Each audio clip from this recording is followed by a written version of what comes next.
డబ్బు, అనారోగ్యం, ఉద్యోగం, వ్యాపారం, అప్పులతో బాధపడుతున్నారా? మీకోసమే launch your future programme.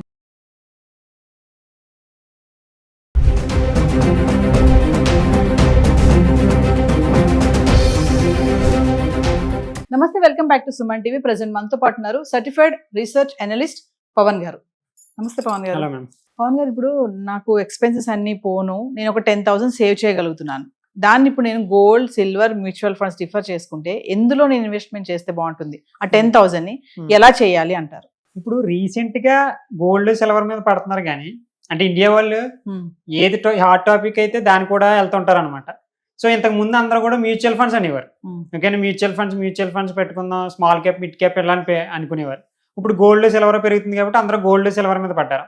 Actually seasons అనమాట, ఇవి ఫ్లక్చువేట్ అవుతుంటాయి.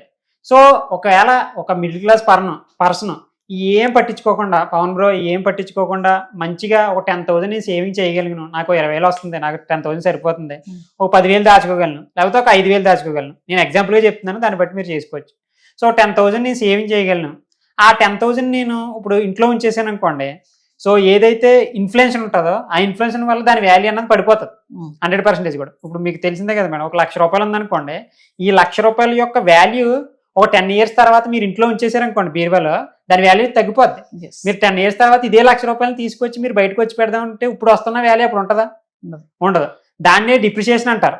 కార్స్ ఎలా అయితే కొనిన తర్వాత ఎలా అయితే వాల్యూ పడిపోతుందో అలాగే మనీ వాల్యూ కూడా పడిపోతుంది. అందుకనే మనం మనీని ఎప్పుడు కూడా సంపాదించిన మనీని మన దగ్గర ఉంచేసుకోకుండా డిఫరెంట్ మీకు తెలిసింది, అది ల్యాండ్లో పెట్టచ్చు, ఫీల్డ్స్లో పెట్టచ్చు, లేకపోతే గోల్డ్లో పెట్టచ్చు, సిల్వర్లో ఏదన్నా కానివ్వండి. కానీ ఇంట్లో దాచేయడం అన్నది, ఇంట్లో పెట్టుకుని బీరువాలో పెట్టుకుని అప్పుడు లెక్కెట్టుకునేవారు. ఇప్పటికీ చాలా మందికి అలవాట్లేదు. దాని వలన చూసి పెడతా ఉంటారు కొంతమందికి, అది హ్యాపీనెస్. సో దాని వలన మీ మనీ అన్నది డిక్రీజ్ అయిపోతూ ఉంటది అనమాట. దాని వాల్యూ పడిపోద్ది. మనీ అంటే దాంట్లోంచి కాయింతలు వెళ్ళిపోవడం అని కాదు నా ఉద్దేశం, దాని వాల్యూయే పడిపోద్ది. ఓకేనా? సో అలాగే ఇప్పుడు మీరు ఒక 10,000 దాయగలిగితే ఆ 10,000 ఎలా స్ప్లిట్ చేయాలో నేను చెప్తాను. అందులో ఇంక్లూడింగ్ గోల్డ్, సిల్వర్ కూడా ఇప్పుడు బాగా దూసుకెళ్తున్నాం వాటిలో కూడా. సో ఇప్పుడు ఫస్ట్ మ్యూచువల్ ఫండ్స్లో లార్జ్ క్యాప్ గురించి చెప్తాను. Large cap, mid cap, small cap, flex cap 4 ఉంటాయి. ఓకేనా, 4 గురించి కూడా డివైడ్ చేస్తున్నాను చూడండి. సో లార్జ్ క్యాప్ అంటే మీకు 10,000 కంటే ఎక్కువ మార్కెట్ క్యాప్, అంటే దా కంపెనీ యొక్క వాల్యూ 10,000 crores వాల్యూ, దాని యొక్క కంపెనీలో మొత్తం అమౌంట్ ఉంటుంది కదా, అమౌంట్ 10,000 crores కంటే ఎక్కువ మార్కెట్ క్యాప్ ఉంటే దాన్ని లార్జ్ క్యాప్ అంటారు. సో అవి స్టేబుల్ అండ్ స్టడీ అనమాట. రిలయన్స్, అదాని ఎంటర్ప్రైజెస్, టాటాకి సంబంధించిన స్టాక్స్, ఇవన్నీ కూడా నీట్గా ఎవ్రీ క్వార్టర్లీకి అలా ప్రాఫిట్ని రిలీజ్ చేస్తే వెళ్ళిపోతాయి. అవి పడతారు వాళ్ళు, పడరు అంత కంపెనీ. సో అట్లాంటి కంపెనీస్ అన్ని కూడా లార్జ్ క్యాప్లో ఉంటాయి. ఇప్పుడు ఈ లార్జ్ క్యాప్లో ఉన్న కంపెనీస్ని మనం అన్ని వెతుక్కుంటా కొనలేం కదా. మ్యూచువల్ ఫండ్స్ వాళ్ళు ఏం చేస్తారంటే మేడం, ఈ కంపెనీస్ అన్నింటిని కూడా కలిపి బల్క్లో కొనేసి దాన్ని ఫండ్ రిలీజ్ చేస్తారు. మనం ఆ మ్యూచువల్ ఫండ్ కొన్నాం అనుకో, ఆ స్టాక్స్ అన్ని కలిపి కొన్నట్టే, మనం కొనేది ఒకటే కానీ అన్ని కొన్నట్టే. ఓకేనా? సో మనం పర్సంటేజ్ బట్టి అవి ఎంత రైజ్ అవుతాయి, అలాగే యావరేజ్ రిటర్న్ అన్నది వస్తుంది. ఇప్పుడు ఫర్ ఎగ్జాంపుల్ రిలయన్స్ ఒక 10% ఇచ్చింది అనుకోండి, అదాని ఒక 8% రిటర్న్ ఇచ్చింది అనుకోండి, ఈ రెండింటికి కలిపి యావరేజ్ మనకు వస్తుంది. ఓకేనా? సో అలాగే ఇప్పుడు లార్జ్ క్యాప్లో టాప్ 10 మ్యూచువల్ ఫండ్స్ని చూపిస్తున్నాను చూడండి. మీ 10,000లో దీంట్లో ఒక 2,000 అన్నది దీంట్లో ఇన్వెస్ట్మెంట్ చేసుకోవచ్చు. దాంట్లో టాప్ 10 కూడా నేను ఇక్కడే చెప్తున్నాను. ఇంకా ఏ ఇన్వెస్ట్మెంట్ కోసం కూడా మీరు ఏ వీడియో చూడాల్సిన అవసరం లేదు, ఇది ఒక్కటి చాలు. మీరు లాస్ట్ వరకు చూస్తే మీరు ఎన్నో వీడియోలు చూసి టైం వేస్ట్ చేసి కంటే ఈ ఒక్క వీడియో మీ ఎనఫ్. ఓకేనా?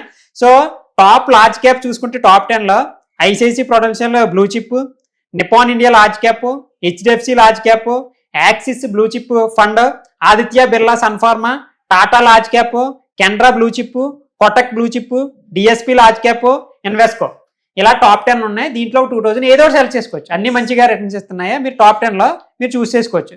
దాని తర్వాత మిడ్ క్యాప్ చెప్తున్నాను చూడండి. మిడ్ క్యాప్కి సంబంధించి, మిడ్ క్యాప్ అంటే 10,000 మార్కెట్ క్యాప్, లార్జ్ క్యాప్ అన్నాం కదా.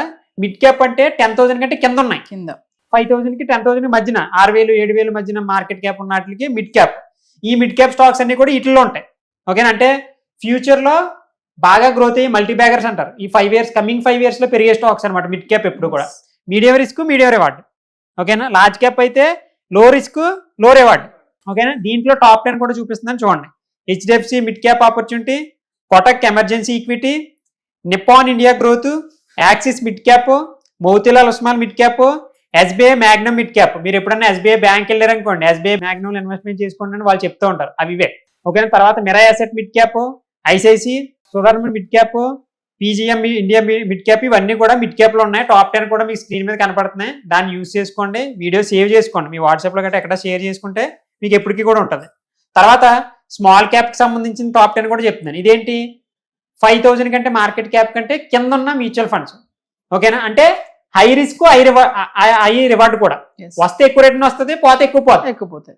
ఓకేనా, దీంట్లో కూడా 2,000 చేద్దాం. సో ఇప్పుడు దీంట్లో ఏంటంటే Nippon India, HDFC, SBI same ఉన్నాయి, మీకు స్క్రీన్ మీద కనపడుతున్నాయి. ఇది మీరు డిమార్ట్ అకౌంట్స్లో ఇవి ఇట్లన్నింటినీ కూడా మీకు బ్రోకర్లు ఉంటాయి కదా, జీరో అప్ స్టాక్స్, వాటిలో సెర్చ్ బార్లోకి వెళ్ళి సెర్చ్ చేస్తే ఇక్కడ ఇవన్నీ కూడా వస్తాయి. ఇక్కడ ఏఎం అంటుంది కదా 60,000 సిఆర్ అని సంథింగ్ ఇలా కనపడుతున్నాయి కదా, అవి మీకు పక్కన డిస్ప్లే అవుతాయి కాబట్టి అర్థమవుతుంది. ఓకేనా, తర్వాత అందరికీ ఇష్టమైంది గోల్డ్. చూడండి, గోల్డ్ 2025 కాదు, ఓవరాల్ ఇప్పుడు దాకా పర్ఫార్మెన్స్ ఇస్తున్నట్లు అన్ని ఒక 10 years ఓవరాల్ యావరేజ్గా ఇప్పుడు దాకా పర్ఫార్మెన్స్ ఇస్తున్న ఈటీఎఫ్స్లో ఏవేమి మంచియో చెప్తున్నాను చూడండి. నిప్పాన్ గోల్డ్ బీస్ ఒకటే, ఇది బాగా ఎక్కువ మంది నిప్పాన్లో చేస్తారండి. సిల్వర్ కానీ గోల్డ్ కానీ నిఫ్టీ కానీ అందరూ కూడా నిప్పాన్ వెళ్తారు, ఎందుకంటే ఎక్కువ మంది ఇన్వెస్టర్స్ ఉంటారు, వాల్యూమ్స్ కూడా బాగుంటాయి. వీటిని చాలా మంది స్వింగ్ ట్రేడింగ్ అంటారు కదా, గోల్డ్లో స్వింగ్ ట్రేడింగ్ చేయొచ్చు. స్వింగ్ ట్రేడింగ్ చేస్తారు అంటే కొనేసి లోలో కొని ఈ స్వింగ్లో కొని స్వింగ్ అప్పర్ హైలో మళ్ళీ అమ్మేస్తుంటారు. మీకు తెలిసి చాలా మందికి డే టైం ఫ్రేమ్లో పెట్టుకుని కొనేసి ఒక 2 నెలల్లో 3 నెలల్లో అమ్మేస్తూ ఉంటారు అనమాట. అలా చాలా మంది బుక్ చేస్తున్న వాళ్ళు కూడా ఉన్నారు. తర్వాత HDFC gold ETF, SBI gold ETF, ICICI Prudential gold ETF, Kotak gold ETF, ఇవన్నీ కూడా టాప్ 5 గోల్డ్లో. ఈ టాప్ 5 మాత్రం బాగా గుర్తుపెట్టుకోండి, మీ ఫ్యామిలీకి కానీ ఫ్రెండ్స్కి కానీ కూడా ఉపయోగపడతాయి. వీడియో మీ ఫ్యామిలీ గ్రూప్లో కూడా షేర్ చేయండి.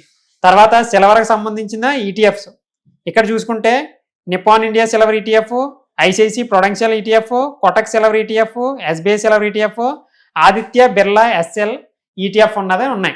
ఈ అన్నిటిని కూడా మీరు ఇప్పుడు 10,000 ఉందనుకోండి, నేను ఒక 5 చెప్పాను కదా, ఈ 5 వాటిల్లో మీ 10,000 మీ సేవింగ్స్ ఏదైతే ఉన్నాయో ఆ 10,000ని 2,000 ఇన్వెస్ట్మెంట్ చేసుకున్నాం అనుకోండి.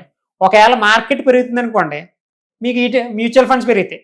ఒకవేళ మార్కెట్ పడుతుంది అనుకోండి, గోల్డ్ పెరుగుతుంది. ఒకవేళ మనం లక్ బాగుందనుకోండి, అంతా బాగుందనుకోండి, సో రిజర్వ్స్ కానీ కొంటా ఉన్నారు, మార్కెట్ కూడా బాగుందనుకోండి, రెండు కూడా గ్రోత్ అవుతాయి. మీరు ఒకవేళ సేఫ్ గేమ్ ఆడాలనుకుంటే మాత్రం ఇది మంచి సేఫ్ గేమ్ ప్లాన్.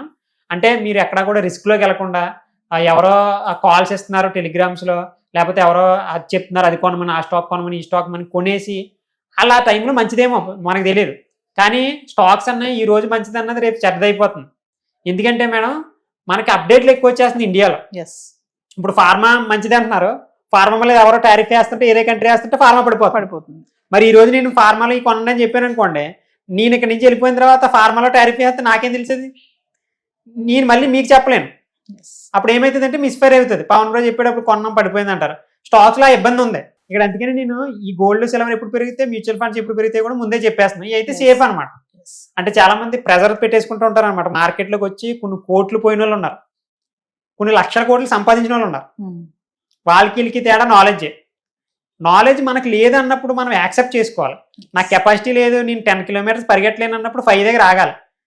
నాకు పరిగెట్టడానికి అవసరం లేకపోతే నేను 10 kilometers పోటీలో వెళ్ళాను అనుకోండి, ఆటోమేటిక్గా నేను ఓడిపోతాను. నేను ఓడిపోవడం ఎందుకు, పోటీ చేయడం ఎందుకు, నాకు తెలుసు కదా నా కెపాసిటీ. సో కాబట్టి మనకు తెలియదు అన్నప్పుడు అన్నీ అందరికీ తెలియవు కదా మేడం, అందరికీ అన్నీ తెలియవు.